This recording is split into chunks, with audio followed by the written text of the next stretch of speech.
Hey everybody, welcome to Rationable. Today I'm going to do a reaction video. A video which, this is the first time I'm going to be doing a reaction video. So I've never really done these before. I just thought that this is an amazing opportunity. This debate between Javed Akhtar and Mufti Shamail, and to see this debate take place and to be able to comment on this debate and react to it. I hope you guys find this helpful. I'm just putting out my understanding of the arguments that have been placed. I'm not trying to replace anybody's arguments. I'm not trying to speak over somebody else. But this is essentially the thoughts I had while I was watching this. So this is not a first-time reaction video. I've already watched this before. I have some thoughts, and I wanted to share those with you. So this is episode 1. I'm going to break this up into chunks so that it's easier to digest. And let's get started with the opening comments of Mufti Shamail. Here we go. तमाम तारीफें उस creator के लिए जिसने इस universe को एक मकसद के तहत पैदा किया है। रिस्पेक्टेड जनाब जावेद अख्तर साहब, मिस्टर सौरभ द्विवेदी और respected audience, thank you all for being here today. आज की डिबेट में चूंकि हम बात करने वाले हैं डज गॉड एग्जिस्ट के टॉपिक पर, तो ये एक ऐसा टॉपिक है जिसके मुताल्लिक कोई भी डिसीजन लेने के लिए अलग अलग स्टैंडर्ड्स हो सकते हैं। लिहाजा डिबेट के शुरू में ये जरूरी है कि हम ये जान लें कि आज के इस टॉपिक में कौन सा स्टैंडर्ड सही होगा और कौन सा गलत होगा। सबसे पहला स्टैंडर्ड जिसे मैं समझता हूं कि हमारे रिस्पेक्टेड जनाब जावेद अख्तर साहब बड़ी तेजी के साथ उसकी तरफ लपकेंगे, वो है साइंस। जबकि साइंस दर हकीकत खुदा के एग्जिस्टेंस को डायरेक्टली साबित करने या उसके एग्जिस्टेंस को डिनाई करने के लिए स्टैंडर्ड नहीं बन सकती। और उसकी वजह क्या है, ये मैं नहीं कह रहा, ये वो लोग कह रहे हैं जो साइंस के एक्सपर्ट्स हैं। National academy of science doesn't have the processes to prove और disprove the existence of God. Why? क्योंकि साइंस का ताल्लुक एम्पेरिकल एविडेंस से है और एम्पेरिकल एविडेंसेस का ताल्लुक हमारे नेचुरल और फिजिकल वर्ल्ड से है, जबकि गॉड नॉन फिजिकल और सुपर नेचुरल रियलिटी है। लिहाजा नॉन फिजिकल रियलिटी को आप उस टूल के साथ नहीं चेक कर सकते जिसका काम फिजिकल रियलिटी को तलाश करना है। लिहाजा आज इस डिबेट में गॉड की एग्जिस्टेंस को साबित करने या उसे डिनाई करने में साइंटिफिक एविडेंस को एक्सेप्ट नहीं किया जाएगा। दूसरा standard, He has already rejected that there will be any appeal to science, and therefore the claims that he makes cannot be verified scientifically, and therefore his entire explanation is moot. Okay, fine. Science is the best way to analyze and understand the natural world. It is not designed to analyze the supernatural world. Now, how does one analyze the supernatural world in the first place? We don't really know, because there has been no evidence shown of the supernatural or metaphysical world existing.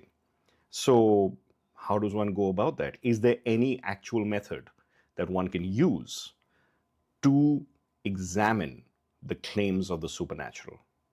So anyway, either way, he's completely rejected the scientific perspective. हो सकता है revelation, कि revelation के जरिए हम ये साबित करें कि गॉड एग्जिस्ट करता है या नहीं, लेकिन ये स्टैंडर्ड भी आज इररेलेवेंट है। क्यों? क्योंकि रेविलेशन मेरे नजदीक सोर्स ऑफ नॉलेज है, वैलिड सोर्स ऑफ नॉलेज है। It's not necessarily a valid source of knowledge. What is revelation? Revelation is essentially, it's something that you're getting from somewhere. He hasn't really mentioned where revelation comes from. I'm assuming it would come from a religious text. But what other source could there be? Dreams? Visions? I don't know. He doesn't say. लेकिन हमारे जावेद अख्तर साहब के नजदीक ये valid source of knowledge नहीं है। लिहाजा आज की डिबेट में मैं एक भी एविडेंस किसी भी मजहबी स्क्रिप्चर से नहीं दूंगा, ताकि जावेद अख्तर साहब के लिए वो अनएक्सेप्टेबल ना हो। तीसरा जो मेयार हो सकता है वो है ऑब्जर्वेशन, کہ بھائی کوئی کہے کہ ہمیں خدا دکھاؤ, اگر ہے تو دکھاؤ, یا یہ کہ خدا کے ایگزسٹنس پر امپیریکل ایویڈنس دو, تو یہ ہے در حقیقت غلط ٹول کا استعمال کرنا. یہ ایسا ہی ہے کہ جاوید صاحب مجھ سے یہ مطالبہ کریں کہ مفتی صاحب آپ میٹل ڈیٹیکٹر کے ذریعے پلاسٹک ڈیٹیکٹ کر کے دکھائیں. اب چونکہ پلاسٹک ڈیٹیکٹ نہیں ہو پا رہی ہے لہٰذا plastic does not exist. No, you are using the wrong tool. اس ٹول سے پلاسٹک کو ڈیٹیکٹ نہیں کیا جاتا. لہٰذا میں سمجھتا ہوں کہ گاڈ کے ایگزسٹنس پر امپیریکل ایویڈنس کا مطالبہ کرنا ایک بچکانہ مطالبہ ہے, اور ہمارے ریسپیکٹڈ جناب جاوید اختر صاحب اس اسٹیج سے اب بہت آگے نکل چکے ہیں. اب بچتا ہے ایک ہی standard. He's using a very clever way of demeaning Javed Akhtar and, of course, disguising it as a compliment, that he wouldn't stoop so low as to demand evidence for an empirical evidence for any superior, supreme being or a god. And therefore, he's already very cleverly put or tried to put Javed Akhtar at a disadvantage. Standard, اور وہ standard ہے عقل, logic, reasoning. اور یہی وہ standard ہے جس کے تحت گاڈ کی ایگزسٹنس کو ثابت کیا جائے گا یا گاڈ کی ایگزسٹنس کو ڈینائی کیا جائے گا. لیکن چونکہ یہ بہت امپورٹنٹ اور سینسٹیو ٹاپک ہے, اس لیے لاجیکل آرگیومنٹ بھی ایسا ہونا چاہیے جو ڈیفینیٹو ہو, انڈیفینیٹو نہ ہو, جو 2 اور 2 4 کی طرح بالکل واضح ہو, جسے لاجیکلی ریجیکٹ کرنا پاسبل نہیں ہو. فار ایگزامپل ہم کہیں ہمارے ریسپیکٹڈ مسٹر سوربھ صاحب یہ ایک انسان ہے اور تمام انسان کانشیس بینگ ہے, لہٰذا نتیجہ کیا نکلا, ہمارے سوربھ صاحب بھی کانشیس بینگ ہے. کیا یہ انڈیفینٹ آرگیومنٹ ہے یا ڈیفینٹ آرگیومنٹ ہے؟ یہ ڈیفینٹ آرگیومنٹ ہے. یہ 2 اور 2 کی طرح واضح ہے, اس میں کسی طرح جو ہے لاجیکلی اس کو ریجیکٹ نہیں کیا جا سکتا. تو اگر آج ہمارے جاوید اختر صاحب ایسی کوئی عقلی دلیل اور لاجیکل ایویڈنس دیں خدا کے نہ ہونے پر جو ڈیفینٹ بھی ہو, تو میں یہ اعلان کرتا ہوں کہ یقیناً میں اس ایویڈنس کو قبول کروں گا اور اس پر غور کروں گا. لیکن ساتھ میں یہ بھی اعلان کر دیتا ہوں پریڈکشن کے طور پر کہ ایسا کوئی ڈیفینٹ آرگیومنٹ کوئی نہیں پیش کر سکتا. دلیل ہم دیں گے اور ڈیفینیٹو دلیل دیں گے, لاجیکل دلیل دیں گے, ایسی دلیل دیں گے جو انٹائر ایتھیسٹک ورلڈ اسے ریفیوٹ نہیں کر سکتی. چلیں اب ہم ایک ایگزامپل سوچتے ہیں, ایک سینیریو, سمپل سینیریو, تمام آڈینس سے گزارش ہے, ہم اور آپ ایک آئسولیٹڈ آئیلینڈ پر ہیں, ایسا آئیلینڈ جہاں پہ ہم سے پہلے کوئی کبھی نہیں گیا. چلتے چلتے آپ کے سامنے اچانک آپ نے دیکھا ایک پنک کلر کی بال پڑی ہوئی ہے.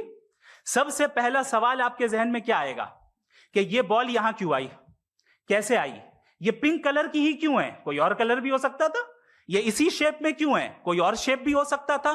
نیچرلی آپ اس طرف پہنچیں گے کہ کوئی نہ کوئی ہے جس نے ان اسپیسیفک پراپرٹیز کے ساتھ اس بال کو بنایا ہے اور یہاں پہ رکھا ہے.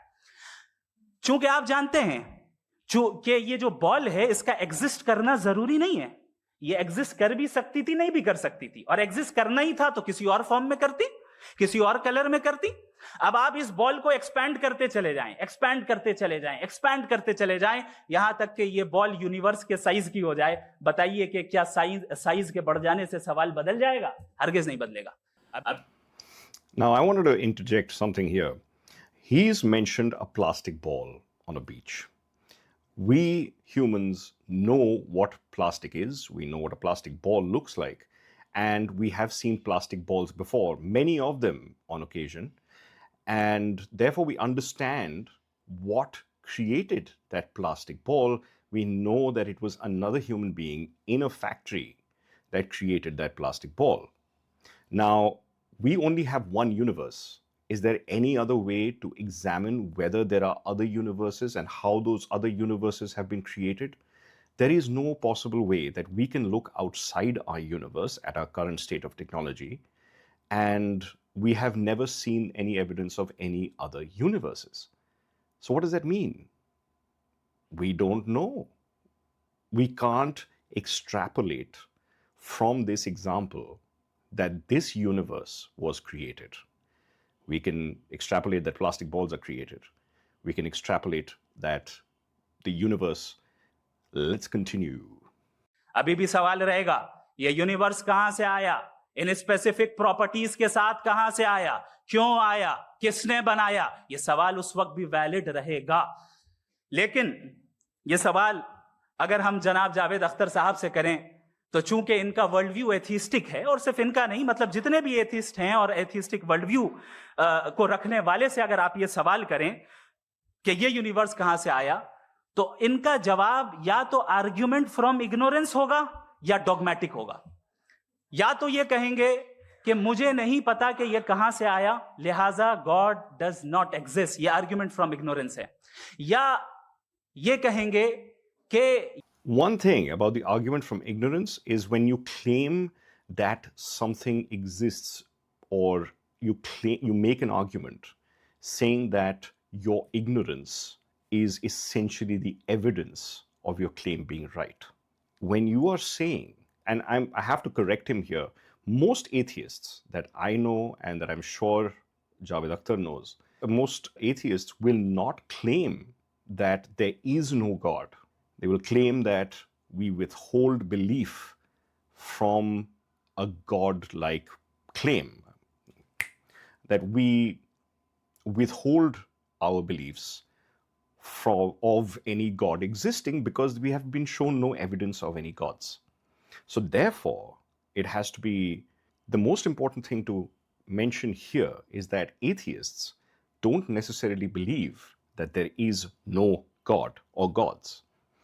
Most atheists, as far as I know, and I would be quite sure in assuming that Javed Akhtar knows, say that they are withholding the belief in a certain God because no evidence has been presented. So it's not that I believe that there is no God.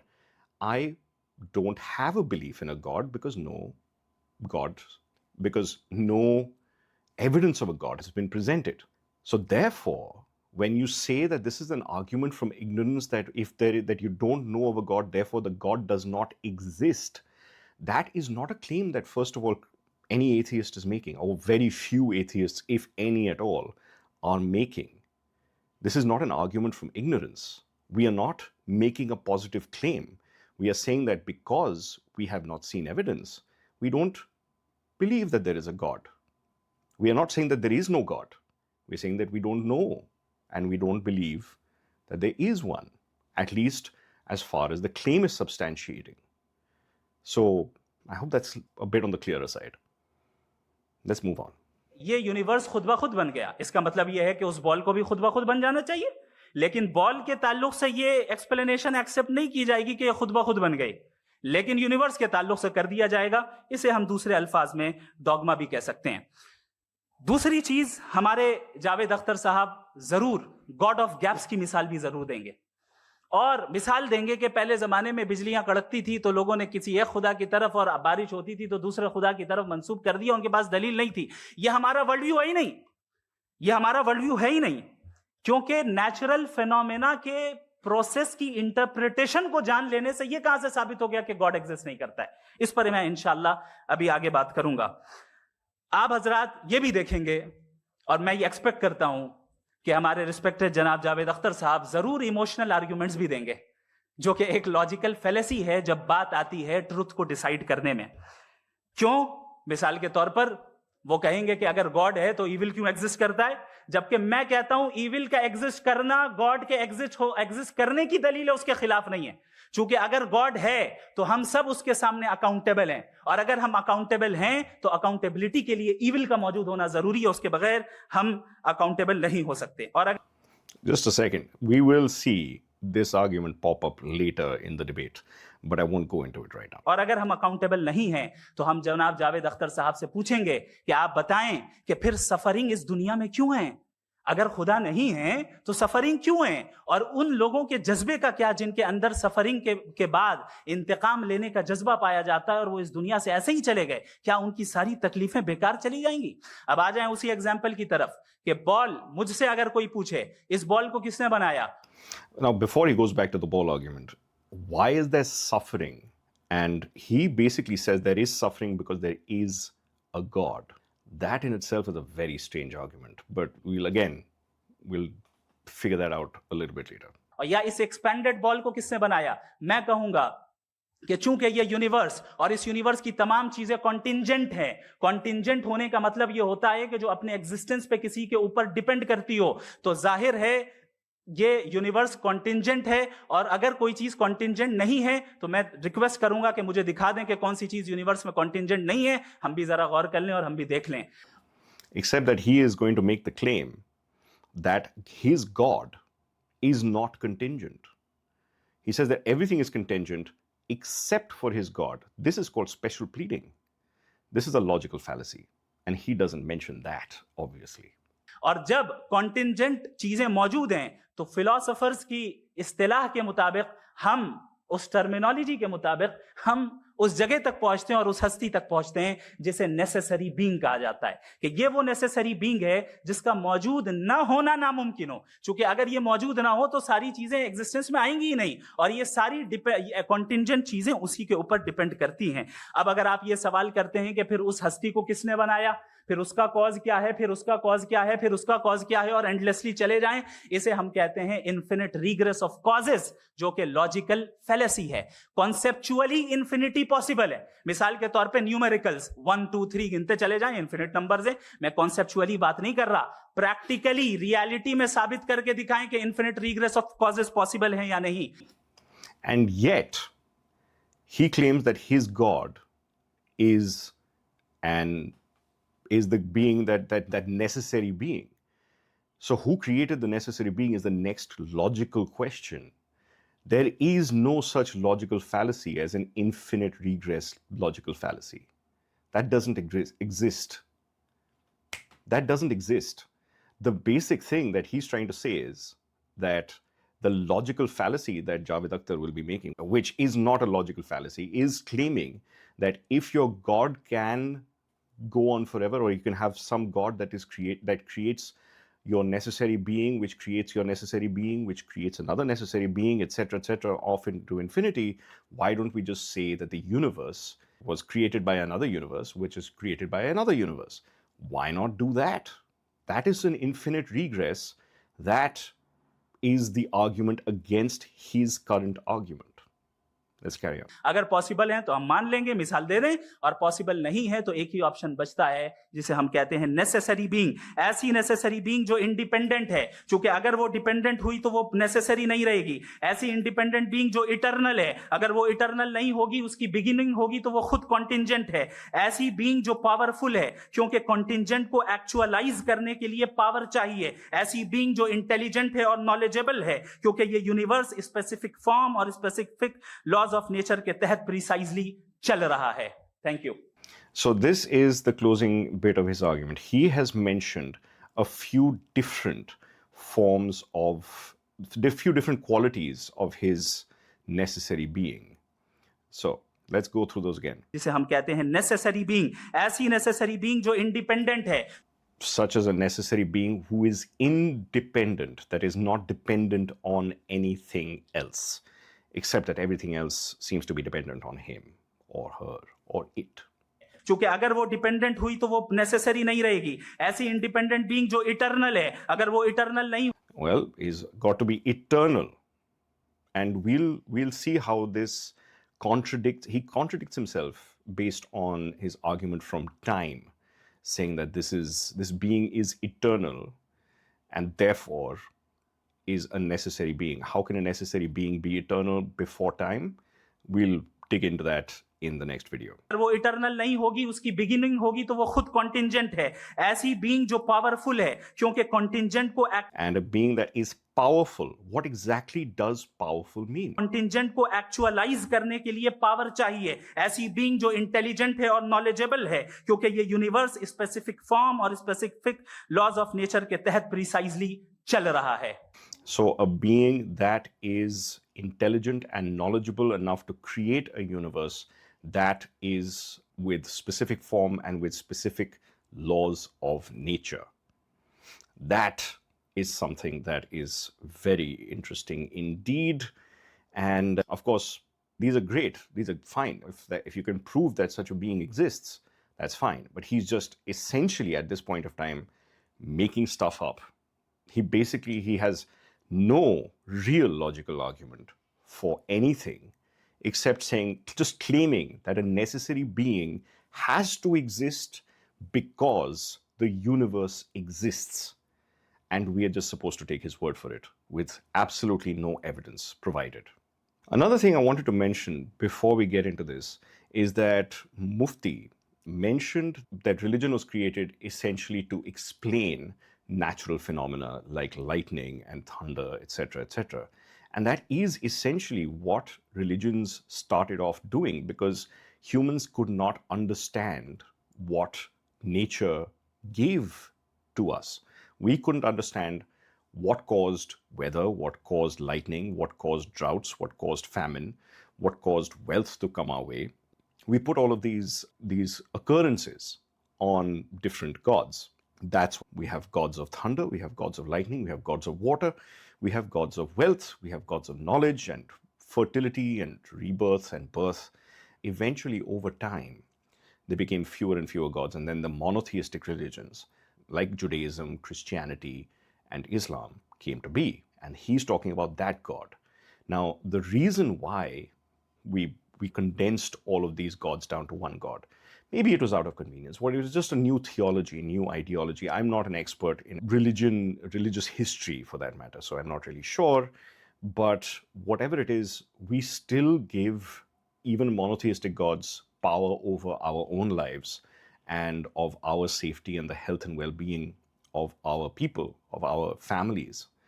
And the as Neil deGrasse Tyson said, that as we understood everything about nature through science, we understood lightning, we understood floods, we understood famine, we understood storms and cyclones and earthquakes, and none of those had to be attributed to God. Now we have understood a large part of the universe, and initially there were limitations to our knowledge. So the early scientists like Newton said that at the edge of his knowledge, he was unable to understand the motion of all the planets together. He could understand motion of one planet at a time, but all the planets together was far too complex for him to comprehend, and he gave that the ownership of that control to God.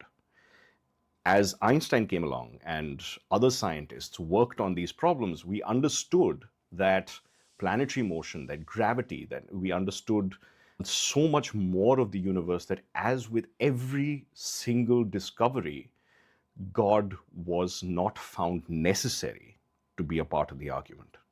And so now that we have literally understood a great deal about our universe going all the way back 13.4 odd billion years to the beginning of the universe, or what we think is the beginning of the universe, these people, or a lot of apologists, especially in the monotheistic religions, are going to that original cause, that original necessary being that they are proclaiming must exist beyond the Big Bang, something that caused the Big Bang to happen. And that is one of the most important things that we must understand, that this is the God of the gaps. Mufti is proposing the God of the gaps because that is the only place that God has left to go, since science has helped us understand so much more of nature than we used to know 100, 200 years ago. So every little bit of science has cleared away our superstitions. And now the superstition lies at the beginning of the universe. And once we understand that, if we ever do, where will religion go next? As Neil deGrasse Tyson said, religion is an ever receding pocket of ignorance. For now, let's leave this video at this point. I will come back in the next video and we'll understand how Javed Akhtar responds to these opening arguments. Till then, stay right.